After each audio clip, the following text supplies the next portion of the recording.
I think it's just so many options, and I think people go into wedding planning knowing all the shoulds. You know, you should do this, should do that, you've got to do this, you've got to please these people. And it's easy to sit there and say, just do what you want, just do what you want. But it's often harder to do what you want. But there's much more variety now, there's much more options. And I think there's ways of personalising your day that just weren't even thought about a few years ago.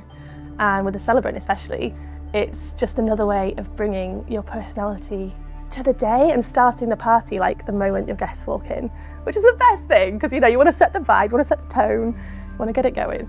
So yeah, it's just more variety, more personalisation, which is fun. So with me, it's really creative and collaborative, the process of bringing your ceremony to life. And it's a process that's kind of grounded in you as a couple, as individuals. So before we start anything, we'll talk about your availability, your communication preferences, whether you have any additional needs I need to be aware of. And from there, we kind of build a timeline and manage, sort of get our expectations in order, I suppose, for the next few months where everything's going to come together. There are a few touch point chats. We'll have an initial chat where we talk about everything about your ceremony kind of more broadly, like the different elements, and we'll start to unpick them and see what's relevant and important to you. And it could be that at that point we start to think about adding things in or taking things away.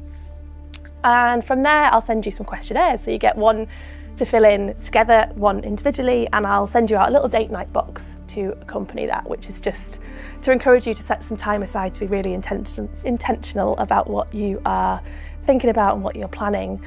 And once those answers are back to me, we'll meet for a really big chat, make decisions, come up with a structure, plan it all through. And from there we might meet again, we might not, whatever works for you, whatever you need. We can keep talking throughout the whole process, before that, after that. And from there I'll start writing, and I don't stop writing until you're completely happy with it. You can see as many drafts as you want, you can keep it a surprise, whatever you want is absolutely fine. And we'll always aim to get it sort of finalised about 4 weeks before your wedding date. So you can go into those last few weeks feeling like pretty chill, knowing what's coming. So it's all about you and whatever works, but you've got me, I'm here for you, I'll support you in whatever you need. Talk about vows, do little vow workshops, got lots of things for you to think about, and yeah, we'll do it together, hand in hand. It's gonna be great.